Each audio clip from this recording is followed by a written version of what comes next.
there's no real reason that there needs to be a shortage of meat. As a country, we export more than what we consume, far more than what we consume. But when people hear that abattoirs are going to be restricting their capacity, when people heard that supermarket distribution centres were going to be restricted in their capacity, I couldn't blame anyone for panic buying, because not even I could guarantee that there wasn't going to be shortages. This is the Deep in the Weeds podcast. I'm Anthony Huckstep. The world of meat production has had a spotlight placed on it in the last decade. The notion of sustainability, the rise of plant-based meats, have made unique times and challenges for producers. If farming in Australia didn't have enough challenges due to the drought, flooding and bushfires, the pandemic raised issues never before seen for those working the land. Pipes to market, panic buying, abattoir outbreaks, possible meat shortages.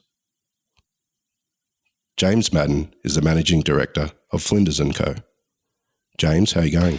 Good, thanks, Ant. And really interesting intro. I think there's a lot that we need to cover off on all of those subjects you raised. Well, maybe we'll have to turn it into a series. Yeah, I'm sure you can. What are the challenges that you're facing just at the moment as a producer? So if I talk specifically about COVID, I mean, our business has a few different revenue streams. We are predominantly, at least prior to COVID, we were predominantly a supplier to restaurants throughout Victoria. But we'd also started doing some retail packaging of different meat products, and we'd also launched our own company-owned branded lamb program called Roaring 40s. And that brand we started to sell both to other distributors interstate and export. So we had already sort of started diversifying our business a little bit before COVID hit, but when it hit, it really put a rocket under our ass and made us really realise the danger of just being in one single industry segment. And I guess we're a bit more fortunate in that sense compared to our restaurant customers, in that we were able to diversify, and we have been able to pivot a bit more towards our retail program and also our export lamb program. But, even then, mate, we'd be down 60, 70% off what normal business was. Yeah, so it's still significant. It's workable with the JobKeeper and the government subsidies.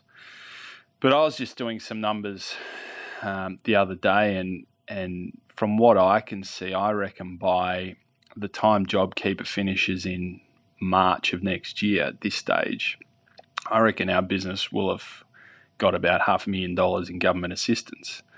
And, if we make money over that period, if we break even over that period, I'll be really happy. So it just goes to show the scope of what the losses could have been and the decisions, the costs that we would have had to cut if that government assistance wasn't available. But also shows you the scale. We're only a small business in the grand scheme of things, and we've got, we will have got almost $500,000 worth of assistance. Multiply that out over tens of thousands of businesses, you can see where the billions of dollars end up going. So, that's the short answer in terms of how COVID has impacted us. It's been pretty dramatic, but I still think, I feel very much for those in hospitality, because it's not as easy to repurpose a restaurant to do export or, interstate or things like that, which we are able to do. So we're a bit more fortunate in that regard. Pivot is a word that leaves a bad taste in everyone's mouth in the food industry. And although you said it was a bit easier for your business to pivot into more of a retail model, how hard was that to actually shift and gain some traction in retail, given that the focus was on sort of medium to high-end restaurants so much for your product? Well, a lot of our competitors, so other meat companies, and then not even even just other distributors in other fields such as seafood or fresh produce. When the virus hit, everyone was pretty shocked, and we all sort of had whiplash for the first couple of months. But a lot of the more enterprising distributors, engaged in some blue sky thinking and saw the online space as an uncharted field that they might be able to expand into to try and replace some of their revenues. And we looked at it as well. I think online has a certain allure that you are able to market your product, whether it's a restaurant or a distributor or whoever you are. You're able to market your product direct to an end consumer and seemingly cut out some parts of the supply chain and cut out some middlemen. But the history of online is also littered with the failed carcasses of companies that had big dreams. And you've got to be really careful to make sure that your model is sustainable. And the hardest part of that model is any revenue or any extra margin that you get servicing directly to a consumer. You need to spend extra in order to get that consumer. And B, you need to spend a lot more to deliver your product to that consumer. So where we might deliver direct to a restaurant, a $600 or $700 order, with consumers, we're looking at maybe $100, $150 order if we're lucky. So we looked at online, and I sort of decided that we wouldn't pursue online. I just thought it was, all of our competitors were going in there, and I thought it was going to get a bit crowded, and it was going to be really hard. So we decided to focus more, like I said, on our retail and our export business. And the beauty with our retail business was we'd already done all the hard work. Like, we'd already bought the machinery. We'd already learnt the very hard lessons over probably 3 years of trying to build it. And we'd already got the product and the packaging and the SKUs and the shelf life and all these things that go into designing a retail product. But it's still been a slog. You're still competing in a marketplace where there's lots of other suppliers, and you've really got to bring something to the table that has got a unique point of difference. Otherwise, there's no real reason for a retailer to consider your product over someone else's. So we, as a company in 2018, we changed our identity and became Flinders Co, and really wanted to hang our hat on trying to be a purpose-led company with a clear vision that goes beyond just making profit. And so one of the first projects that we embarked on was becoming 100% carbon neutral. And this sort of feeds into some of your other points about sustainability and plant-based and all the rest of it. But in 2018, we became what I keep claiming is the first meat company in the world to go fully carbon neutral. And no one's called me out on it yet, so I keep saying it until someone else says they were first. Well, can you go into what it takes to be carbon neutral in regards to meat production? That carbon neutrality is really our party piece, I guess. And the reason why we have got traction into retailers is we've got something that no other products or very few other products have got. We've got a carbon neutral claim. We back that up with our restaurant level quality and sort of reputation for supplying some of the state's best restaurants. And that's been very useful in helping us get into those retailers and connect with our demographic that we're targeting. So that's a little bit of insight into the retail space. But in terms of carbon neutrality, it's a really interesting topic because everyone has this idea that or a lot of people have this idea that meat is bad for the environment, meat is contributing to climate change, and that if we eat less meat, we are doing an environmental good. And unfortunately, those notions have been reinforced by a number of documentaries, and some of them have, been vegan documentaries. You've got Game Changers, you've got What the Health, you've got Cowspiracy, you've got lots of these things that are now in mainstream, which is reinforcing these beliefs in society about meat being a negative. And fortunately for us in the industry, the reality is not so binary. And real life is usually not so black and white. The reality is that in 2018, the same year we embarked on our project, Meat and Livestock Australia, which is the industry body, set a goal that by 2030, the entire red meat industry in Australia would be carbon neutral. And not just carbon neutral by buying credits, which is effectively what we do as a company, but carbon neutral by changing our on-farm management practices to sequester more carbon into our soils. And that's the power of agriculture and the power of grazing animals, is if you manage a farm in a particular way and you measure the change in the amount of carbon in your soils over time, you have the potential to absorb massive amounts of atmospheric carbon into your soil. So that was the impetus, I guess, that encouraged me to look in this carbon neutral space, because I could see the rest of the industry was quite keen to do it. And I thought, there's an opportunity here. It aligns with our new company vision. Let's try and be the first, and let's really try and hang our hat on this claim and show everyone that, that there's a talking point to the contrary of all this negative meat narrative. So we engaged a carbon consulting company. They basically looked at all of our what we sell over the course of a year in terms of all of our different protein types. And there's a massive body of academic literature that exists where they calculate the different carbon footprints of different animal types in different farming systems.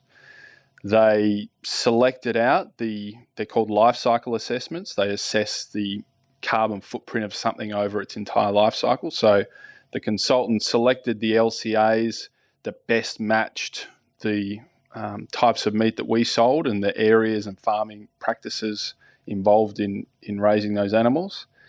And they basically came back to us with a number of what our carbon footprint as a company was.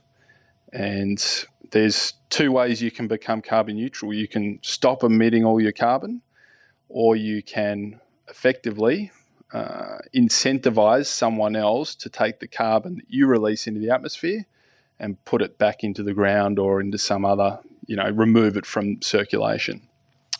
So that's what we do. We every quarter we calculate our carbon footprint.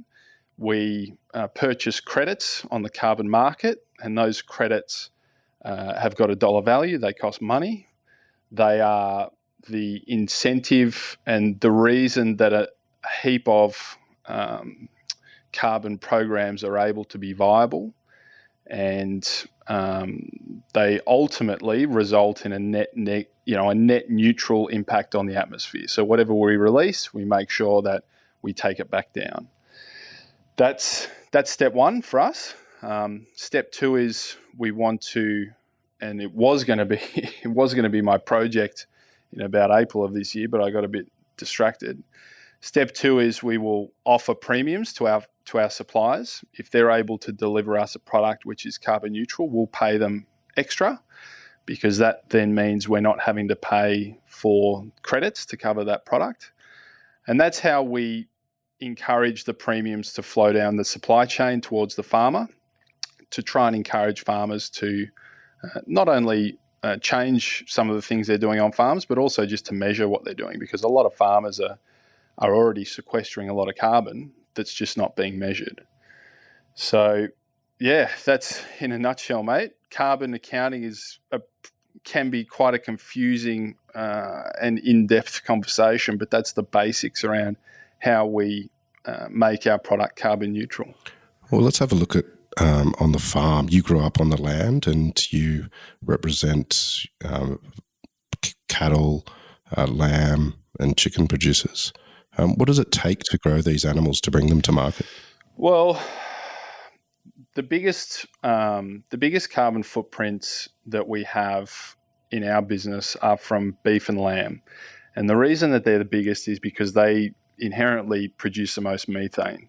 Lambs, sheep and cattle are what we call ruminants, which means they have a rumen stomach which contains 4 separate chambers. And with a stomach like that, they're able to digest things that single-chambered animals aren't able to. So, for example, chickens, pigs, humans, we all have single-chambered stomachs. We're not able to digest the cellulose that's found in grass and other plants and convert it into energy. You need a four-chambered stomach to be able to do that. So one of the byproducts of the four-chambered stomach is there are, I'm not sure if they're enzymes or bacteria or what they are, but there's something in one of those stomachs which produces methane as they're digesting that plant-based matter. And methane is recognised as one of the more potent greenhouse gases. It does, when it goes into the atmosphere, it stays there for 12 years, and then it gets broken down into carbon dioxide in the atmosphere. And then that carbon dioxide is absorbed back into the soil, back into the plants that the animals eat. And you can see it's a carbon cycle. So there's a sort of steady amount of carbon that's going around up into the atmosphere as methane being broken down back into the grass, eaten by the animal, digested, and so on. Which is a bit different, and this is one of the issues with the climate change debate, is that that cycle is very different to the cycle of a fossil fuel. A fossil fuel has a cycle that might be millions or tens of millions of years. There's fossil fuels that theoretically might never have returned to the atmosphere, whereas where we dig them up, that's a sort of single use of carbon, whereas cattle and sheep, it's a circular system. So that's a little bit about how their stomachs work. But the other thing in terms of ruminant animals is in Australia, we have roughly 50% of our land mass is arable land, so something that can be used for agriculture. And of that land, anywhere between 80 to 90% of it isn't suitable for growing crops. So, quite often we get hit with the argument that, cattle or sheep are land hogs and how much less land a Beyond Burger or an Impossible Burger uses. But what these sort of headlining claims miss is that most of the land that is used for cattle and sheep production just isn't suitable for crops. It's either too hot, it's too cold, the soil's not right, there's not enough water, it's too wet, it's too dry, it might be too hilly or too rocky. There's all of these different factors that come into play when you're trying to work out what you can use a particular piece of land for. But what cattle and sheep are really good at is taking that land that isn't suitable for growing crops and realistically isn't suitable for much else, and upcycling all of that non-human edible plant matter into protein and fat, and highly nutritious protein and fat at that. So I think I've just gone off on a complete rant on your question, Ant, but that's a little bit about, I guess, how we produce meat in Australia. I'm not as much an expert when it comes to chicken and pigs. Chicken and pigs have a very different production cycle, and they've been more industrialised in the way that we raise them. But certainly beef and cattle and sheep I'm very passionate about, because I really see them as a really sustainable farming tool for the future. One of the things that has changed quite a bit in our food industry in the last couple of years is plant-based meats and their popularity. And you briefly touched on those and the amount of space required to produce those compared to producing cattle and lamb. How has that industry affected what you do as a meat producer? I think it's probably, as an industry, made us really have a good hard look at where we're going as an industry and how we try and maintain our social license, and the fact that we probably need to do a better job of telling our story, because that's certainly seems to be one thing that the plant-based fraternity has been very good at of late, is crafting a compelling narrative for people. Despite what the news they might say or the headlines might say, there really isn't a lot of change in the volumes of meat that are being produced or consumed. And when you look at it on a global scale, meat consumption continues to rise. As the global middle class expands, one of the things that they demand when they have greater affluence is protein, because they can now afford it. And it's pretty clear that we're not going to be able to meet all of those protein needs just through the production of meat. So we should, and we are going to have to explore other methods of protein production besides just cattle and sheep, and that can include things like insects. That can include things like algae. Lots of these interesting projects are going on, and that can certainly include things like cell-based meat and plant-based meat, because ultimately, when we look in Australia, we produce a huge amount of wheat and sorghum and barley and other crops.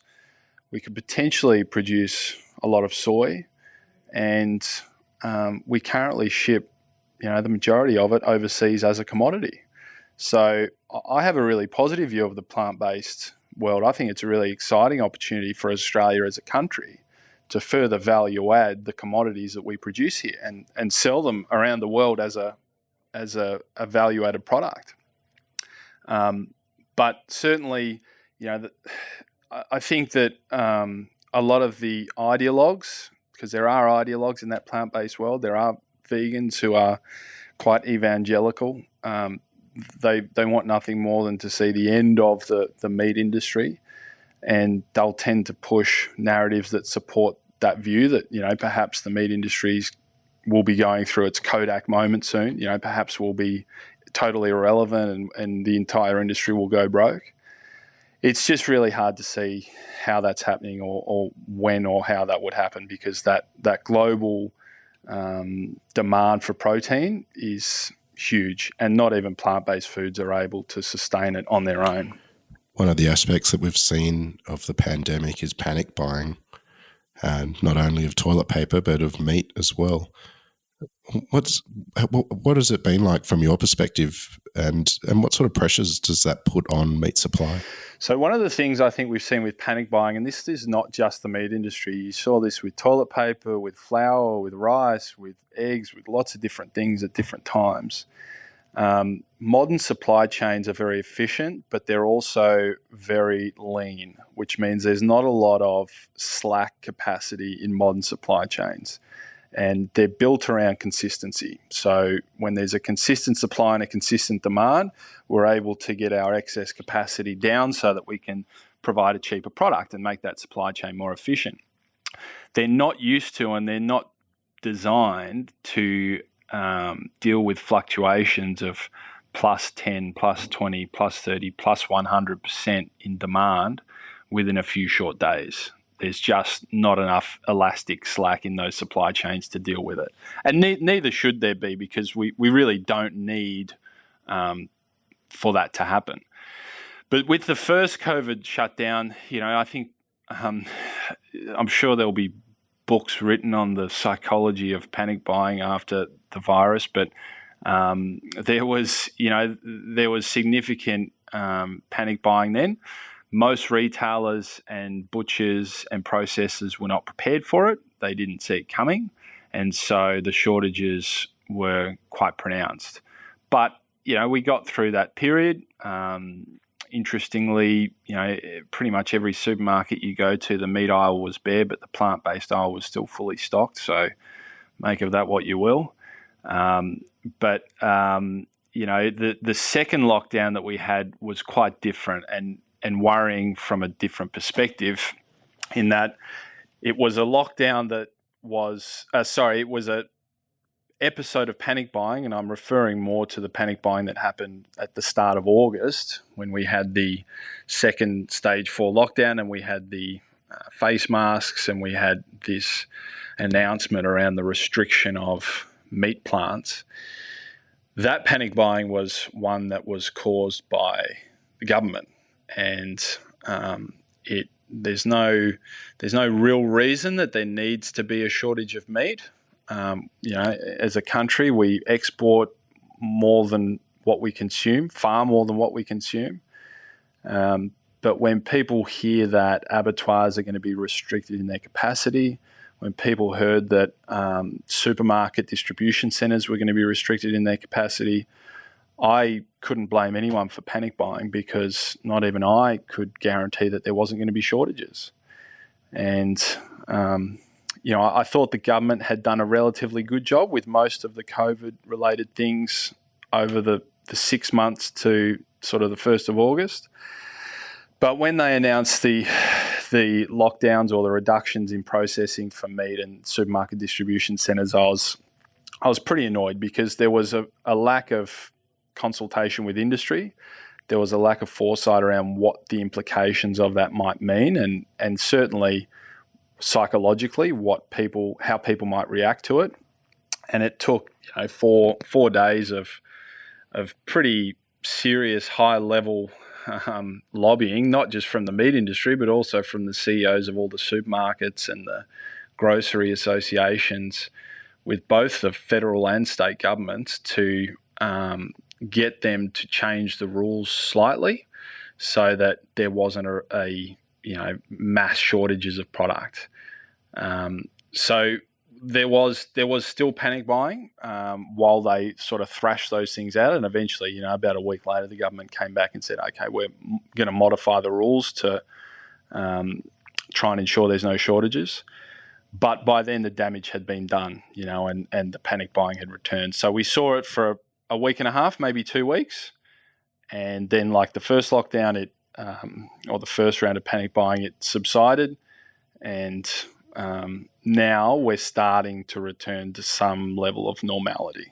Just a few moments ago, you mentioned about restrictions on abattoirs. What's the potential for an outbreak there, and what sort of impact would it have? Well, yeah, they are a high risk area, because typically you'll have workers working pretty close confinement. Abattoirs and boning rooms, we've come a long way in terms of automation, but it's still a manual task, because every animal is different and every cut is different. It's a very sophisticated sort of deconstruction process that we go through when we put animals through abattoirs and totally debone them. So it still provides a lot of jobs as an industry, because it is labour intensive. And what you have is, you've got the combination of people working in relatively close proximity, but then you've also got rooms which are insulated. So you've got airflow that is circulated around the room many times, and it's circulated by big blower fans that we have, which help keep the temperatures down.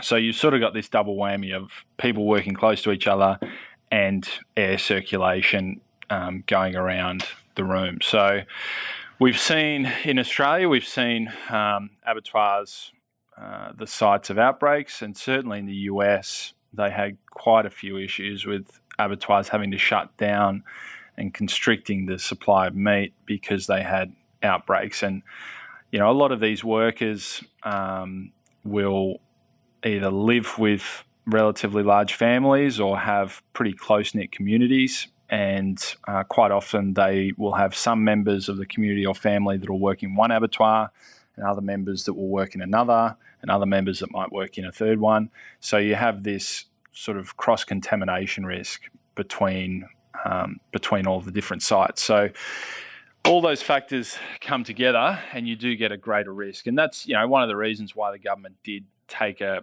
focus on the meat industry, because just of its very nature and design. And we certainly had WorkSafe come out to our facility. We had to develop a more strict COVID safe plan than what you would normally need for any other industry, and put in place a range of measures to try and ensure that we reduce the risk as much as we can. But ultimately, we're an essential service. We don't want to mess with the food supply chain too much, because it's such an important one. And I think that the changes that they've put in place in terms of slightly reducing the number of workers in abattoirs and slightly reducing the output, and also the changes they've made to personal protective equipment, it'll reduce the risk. It won't go down to zero, but it's certainly less than it was, say, 6 months ago. Flinders Co is involved with brands such as Cape Grim beef and Robins Island Wagyu, but one that you mentioned a bit earlier was the Roaring Forties lamb. What makes that lamb so special? Well, it's the same reason that the Cape Grim beef is special, Bass Strait beef. All of our brands are special in their own right, but there's a common thread amongst all of them, which is they're produced in either the southern part of Victoria or Tasmania. And we, for probably 95% of our suppliers, we source locally from Victoria and Tassie. We only source a small amount of grain-fed Wagyu from Queensland because that's a really natural area to grain-feed cattle. So we source some Wagyu from Queensland, but 95% of what we sell is from southern Victoria and Tassie. And what I think a lot of people, and chefs as well, sometimes take for granted is we live in an amazing environment here. We're in a rare part of the world where we can grow grass 365 days of the year. And it's a luxury that's not enjoyed by many other areas. And the fact that we produce more food than we consume is another luxury. What a nice thing as a country to be able to have, rather than, imagine if we were in Indonesia, we got 220 million people living on islands. It's and you just can't produce enough food for yourself. It's nice to not have to rely on anyone else to provide food. But to bring it back to Roaring Forties, the idea behind Roaring Forties lamb was born out of our original product, which was the Flinders Island saltgrass lamb. And we ended up stopping that program in 2018 because we were just having trouble with year-round seasonality. When you source a product that is seasonal in nature, it's very hard to deliver that product year-round because you're trying to work against the natural seasonality of it, and that is whether it's lamb or vegetables or whatever you're talking about. So you've either got to try and arbitrarily force the system to provide you with a product out of season, which we were finding we were doing with our Flinders Island lamb, or you source product from other regions that are in season when your region isn't. So we decided with the Flinders Island lamb program to expand it. We changed the name to Roaring Forties lamb, and we included the southern part of Victoria. We kept the Bass Strait Islands, Flinders and King Island, and then we included Tasmania as well. And what you find with those sort of there's actually 4 distinct regions in there. You've got the western districts of Victoria, the eastern districts, so Gippsland, you've got the Bass Strait Islands, and then you've got north and south Tasmania. And each of those regions has its own season. Each of those regions have spring lambs at different times of the year because spring comes at different times to those regions. So we're able to get a much more consistent supply of lamb throughout the year because we follow the seasons as they go through those regions. And Roaring Forties lamb is, our way of telling that story of southern Vic and Tasmania. And even though we live here and we're here every day, for other people in other parts of Australia and certainly people in other parts of the world, it's a pristine, beautiful environment that's quite special. And I think we sometimes forget that. But people overseas, we've found are really enamoured with the brand and the sort of story of the Roaring Forties. The Roaring Forties, for people who don't know, is the name of the winds that blow through the 40th degree of latitude and they circle the globe. So they pass through Bass Strait, they pass over Tasmania and southern Victoria, and they've been measured as the cleanest air in the world. So we're fortunate here in the southern part of Australia, we have very clean air. But those winds are also, they temper the climate, so we don't tend to get wild swings in temperatures in Tassie and southern Vic. We don't get frosts too much. We don't get extremely high temperatures as much as you do in other parts of Australia. and that's conducive to growing grass year-round, so we can have grass-fed lamb and beef. That's of a really high quality. A little earlier, you mentioned how important restaurants have been for the various products that you have, and you realised to switch to retail was important. But how are you feeling about restaurants at the moment, given what's just happened, and restaurants moving forward as well? Well, I mean, one of the things that the COVID pandemic has shown is that there are a lot of restaurants that are reliant on suppliers providing credit in order to remain afloat. And when restaurants go broke, we're always last in line to receive anything. You know, the banks will always get first dibs. Then you've got secured creditors, which are other, usually financial institutions, and then you've got unsecured creditors such as us, and obviously staff are further up the queue than suppliers. So it's certainly illustrated, I think, quite clearly that a lot of restaurants had models which were not flexible and were not able to be financed without, the terms offered by suppliers. And in the normal course of business, that is maybe workable. We didn't have particularly high bad debts each year, which is the number of debts that never get paid. But in the new environment, the risk has changed completely. And so we've had to go through a process where we have to reprice the risk of offering credit to restaurants, because over the next 12 to 24 months, it seems clear to me that there is going to be a contraction of the industry. There is going to be more bankruptcies, and the risk of us providing credit is much higher, especially when it's not secured. So we've put in place a system where we're trying to incentivize customers to pay faster by offering discounts.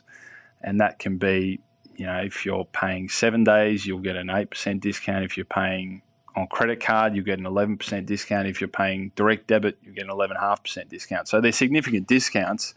And it's a reflection of, I guess what our prediction of the industry going forward is, that unfortunately and heartbreakingly, I think that there's a good chance Melbourne might lose its place as the foodie capital of Australia that I always used to brag to my Sydney friends about, and that parts of the industry are going to be really, really decimated. There's going to be a loss of talent, of people leaving the industry for greener pastures. It was already at times a difficult industry in terms of the conditions that you had to endure. But it's also, like a bushfire. There's widespread damage at the time, but there's green shoots, and quite often the bush grows back greener than it was before. And I think that in some ways, and it's very cruel and brutal to put it this way, but in some ways, this pandemic will weed out some of the weaker operators and allow more space for the more innovative and forward-looking operators to flourish. You mentioned earlier that if you break even after this period of time, you'll be pleased. But when things get back on track, and what are you most looking forward to, and what are the positives that have come out of this experience that you'll take forward with you? What am I most looking forward to? I'm most looking forward to giving my staff their pay cuts back. We basically asked all of our staff, even with JobKeeper, we still needed a lot of our staff, including myself, to take pay cuts because there was just no chance of the business being viable, at least in the short term, with everyone on the same level of pay that they were on. So that was pretty, a difficult conversation to have with everyone. And, your staff are your family. They're a big part of your life, and they're a big part of your success or failure. So you really want to look after them. And that's the one thing I'm really looking forward to is, A, keeping them all in a job, and B, getting them back to their level of pay that they were at before, because I think they're all worth it. Positives are that I think it's shown us all how resilient we can be. We aren't dainty flowers. We can get down in the trenches and dig and work hard and hustle when we need to, and that the old ways of doing business need to be reconsidered. And this is true not just of obviously my business, but of everyone's business. We really need to look at the status quo, which no longer exists, and say, okay, what do we need to change? How can we do this better? How can we be more innovative? How can we rethink what we're doing as a company so that we're still going to remain relevant? Because, after the first lockdown, I thought that everything was going to go back to normal. Our revenues started to increase steadily throughout the end of May and June. And in the sort of latter half of June, we were probably tracking back 70% of pre-COVID revenue. And that was what I had in my head. I thought, right, we just went through this little blip. We'll go back to 100% in due course. But this second lockdown is much more devastating than the first. And I think it would be foolish of anyone to think that things will just go back to the way they were. I think this pandemic has changed so many parts of society, whether it's shaking hands with someone or going out for a meal. We really need to.